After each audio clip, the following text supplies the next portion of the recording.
Fusion, fusion, connexion ultime, on est fusionné, comme deux atomes, comme le métal, on est en fusion, voilà. Et ben ça marche pas dans les relations. Pourquoi?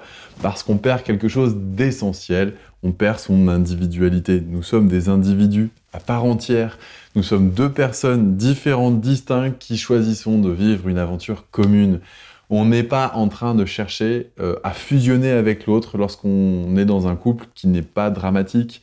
On ne le fait que dans les couples qui sont dramatiques. Et pourquoi est-ce que c'est dramatique? Et pourquoi est-ce qu'on le fait? Pour une raison assez simple, j'ai déjà évoqué dans les premiers volets de ces vidéos, mais je vais le rappeler dans celle-là, parce qu'aujourd'hui on en est sur la 4e de cette série de 5, où on décrit les relations dramatiques, comment ça se fait qu'elles se mettent en place, et quelles sont les dynamiques qui sont sous-jacentes. Et forcément, la notion de fusion, elle devait être traitée dans une vidéo à part entière. Pourquoi? Parce que ce vide intérieur qu'on a en soi quand on est célibataire, que certains ont en eux, alors il y en a qui l'ont pas du tout, hein, mais voir, ah oui, ça c'est un autre truc qui est intéressant, c'est que il y a soit les personnes qui sont dans un vide intérieur complet, soit des personnes qui vont prétendre être parfaitement équilibrées en étant seules. Alors qu'en réalité, eh bien, on est, comme je le disais dans une vidéo précédente aussi, l'idée d'être équilibré en étant seul, oui, en ayant conscience qu'il y a des différences qui sont complémentaires avec sa façon d'agir, et que si elles cohabitaient, eh bien on serait dans une harmonie ensemble. Ça me paraît être intéressant. Mais sentir un vide intérieur et chercher quelqu'un avec qui être en fusion pour venir le combler, ça ne fonctionne pas parce qu'on perd son individualité, et de la même manière que quand on est célibataire et qu'on rejette tout le monde parce qu'on veut surtout pas être en danger, eh bien ça veut dire qu'il y a quelque chose sur lequel on n'accepte pas de grandir en soi. Voilà, c'est peut-être un petit peu violent dit comme ça, surtout qu'en général, quand on en est là, c'est pas trop par sursaut d'orgueil, c'est plutôt parce qu'on en a pris un peu plein la tronche dans ses relations précédentes. Mais je peux vous assurer que les relations, normalement, ne sont pas là pour nous en mettre plein la tronche et pour qu'on s'isole et qu'on se mette dans un bunker émotionnel et pour qu'on n'échange plus. Au contraire, ce sont des invitations à grandir sur certains sujets, et c'est pour ça que je fais cette série de 5 vidéos d'ailleurs. C'est pour vous donner l'envie, le courage de comprendre et l'envie de grandir, et pour vous apporter des clés, et j'espère que ça fonctionne. En tout cas, n'hésitez pas à commenter, j'en serais ravi. Donc, quand on est seul et qu'on sent un vide intérieur, quel est l'avantage du couple? Eh bien, c'est qu'on va sentir ce vide intérieur qui est comblé. Et on va surtout chercher une chose extraordinaire à faire à ce moment-là, c'est qu'on va chercher à vouloir combler le vide intérieur de l'autre. Celui qu'on perçoit en tout cas. Alors que l'autre nous a rien demandé. On retourne dans le triangle de Karpman, l'ingérence, tout ça. Ouais, c'est toute une dynamique, ça se met en place. Oui, je sais, c'est un peu. Donc posez-vous la question, est-ce que quand vous êtes célibataire, vous sentez une forme de vide intérieur, ou alors vous sentez une sorte de défiance de l'autre? Ou est-ce que au contraire, vous vous sentez bien, équilibré, épanoui, vous faites des tas d'activités, vous remplissez, vous vous sentez plein d'amour, et vous vous ouvrez aux relations, aux uns, aux autres, vous discutez, en attendant de trouver une personne avec qui ça matchera, mais en toute simplicité, pas forcément sans arrêt dans un jeu de recherche de l'autre, de la bonne personne, d'un jeu de séduction, etc. Voilà. Donc, quand on est dans ce vide intérieur, quand on est seul, et qu'on est en couple, eh bien, on a l'impression qu'on est comblé. Et on va chercher à vouloir combler le vide intérieur de l'autre en réciprocité. Donc là, on est dans une dynamique de fusion. Et la dynamique de fusion, comme on l'a vu en introduction de cette vidéo, ça ne marche pas. On perd son individualité, et donc, au bout d'un moment, qu'est-ce qu'on fait quand on est trop en fusion? Eh bien, là, ça explose, et chacun part de son côté, en affirmant à l'autre qu'il est unique, qu'il est différent, et en revendiquant sa différence, et voire même en exigeant de l'autre une forme d'amour pour cette différence, alors qu'au final, il y a eu trop de fusion, quoi. Un peu de rapprochement, c'est bien, un peu d'éloignement, c'est bien. Trouver l'équilibre entre se connecter à l'autre et se connecter à soi, pour ne pas se perdre dans la relation. Voilà, c'était le premier conseil que je voulais vous donner. Ensuite, il y a des personnes qui recherchent la fusion parce qu'elles sont dans une estime d'elles-mêmes qui est assez diminuée. Elles se sentent inutiles, insatisfaites de leur propre vie, incapables de mettre un projet en place, et elles ont besoin de se sentir utiles pour se rendre indispensables.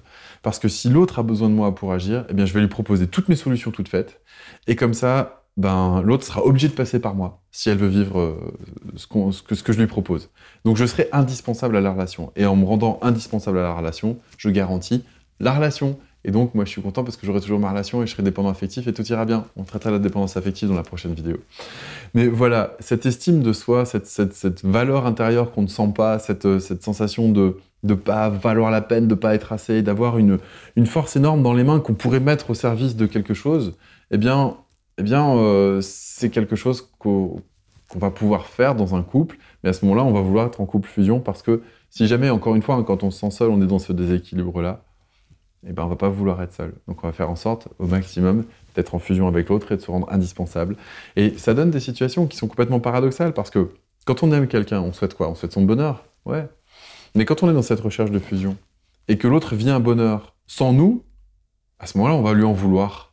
On va mal le vivre, on va être jaloux. C'est-à-dire que, typiquement, si l'autre part faire une soirée avec des amis, et s'amuse, et rigole, et voilà, et on le sait, ben, on va lui en vouloir de ne pas être là. Alors pourtant, ça peut être une soirée, je sais pas, entre filles, une soirée pyjama, ou une soirée entre mecs, ou j'en sais rien. Et au bout d'un moment, ben, c'est normal que l'autre s'amuse dans son coin. Enfin, moi, je sais pas... alors je vais prendre des clichés, hein, mais qui me correspondent pas, parce que, voilà, supposons que monsieur a envie d'aller voir le match de foot avec ses potes, et boire de la bière, et être tranquille, et vautrer sur le canapé, et surtout ne rien dire, bah pourquoi pas?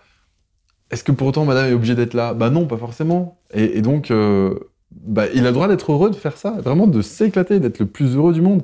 De la même manière que si madame, bah, elle, ce qui l'éclate, c'est d'aller danser, bah pourquoi elle irait pas en boîte de nuit? Parce que c'est, ouais, mais elle va être draguée, et machin. Bah oui, et alors, enfin, elle sait dire non aussi, enfin, on peut lui faire confiance dans la relation, quoi. Si elle y va pour danser, elle y va pour danser, elle y va pas pour se faire draguer. Enfin, voilà, il y a un moment donné, il y a un minimum de sécurité intérieure à avoir, et surtout de sécurité envers l'autre. Et puis, il y a une espèce de jalousie du plaisir de l'autre, indépendamment de soi, quand on cherche à se rendre indispensable et être en fusion, justement. Donc cette sensation de contribuer à quelque chose de plus grand que soi permet aussi de sortir de ce mal-être quand on est seul.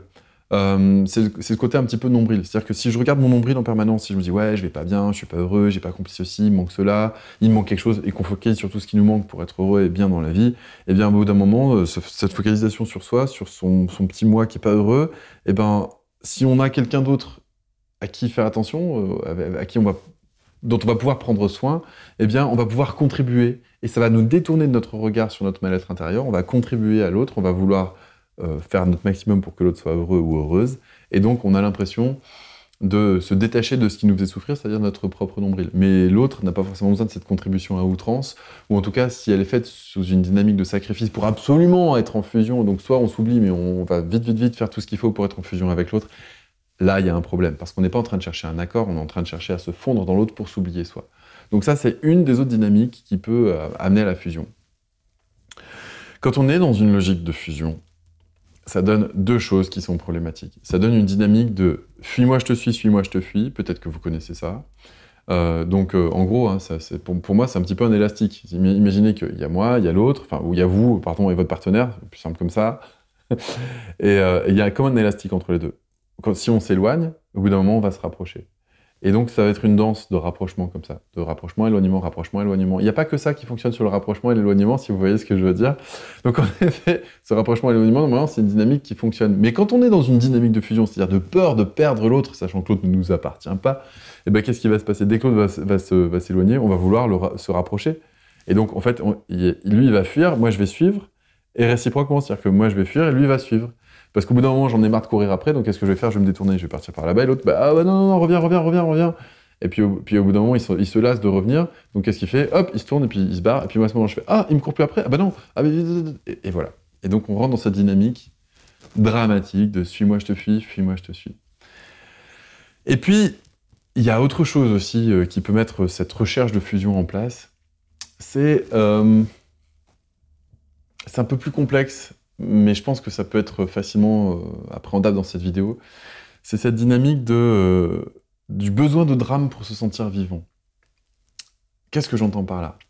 Eh bien, quand on a vécu une enfance dans laquelle notre référentiel était problématique, on vivait du drame en permanence, il y avait des enjeux de vie ou de mort en permanence, on était sans arrêt en insécurité sur le qui-vive, on ne sait pas, on n'a pas appris à sentir la sécurité intérieure, à s'apaiser en soi, et on a forcément besoin de revivre du drame parce que c'est devenu notre zone de confort, et ça devient paradoxal. C'est-à-dire que si on est dans quelque chose de tranquille, quiet, vraiment posé, eh ben on va se faire chier. Et ça va nous saouler. Et donc, qu'est-ce qu'on va faire? On va faire ce qu'il faut pour créer du drame. Et parce que là, on connaît. Ça, on sait gérer. On sait sauver l'autre. On sait être dans des amplitudes émotionnelles pas possibles. On sait créer du drame autour de soi parce qu'on a grandi dans du drame. Et donc, c'est ce qu'on connaît par cœur. Et donc, c'est là où on va se sentir vivant. Et ça devient un paradoxe parce qu'au lieu de profiter de la relation et du bien-être qu'elle peut apporter, eh bien, on va créer du drame dès qu'on peut pour pouvoir se sentir vivant au sein de la relation. Et donc, on va chercher la fusion ou alors on va chercher à l'explosion, pour ensuite rechercher à recoller les morceaux et la fusion, et on va être sans arrêt en train de créer des situations pas possibles.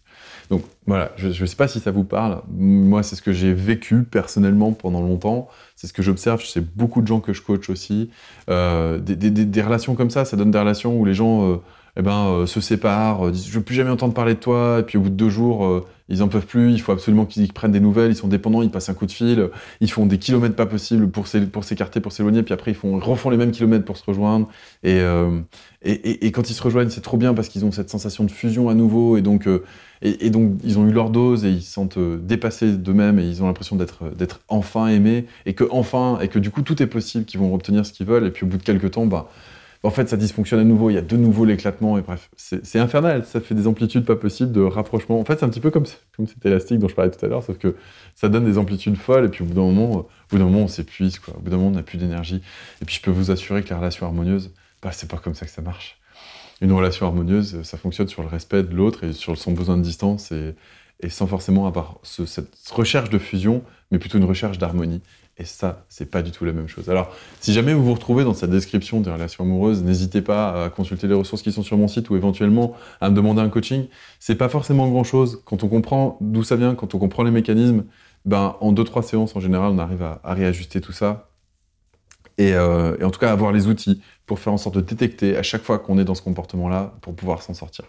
J'espère que cette vidéo vous a plu. N'hésitez pas à mettre un pouce, à mettre des commentaires, si vous êtes d'accord, pas d'accord, etc. Le débat est ouvert. N'hésitez pas à vous abonner à la chaîne et à cliquer sur cette petite cloche pour vous prévenir de la sortie de la 5e et dernière vidéo de cette série où on va aborder la notion de dépendance affective. Je vous remercie de votre attention et je vous dis à très vite pour la prochaine. Salut!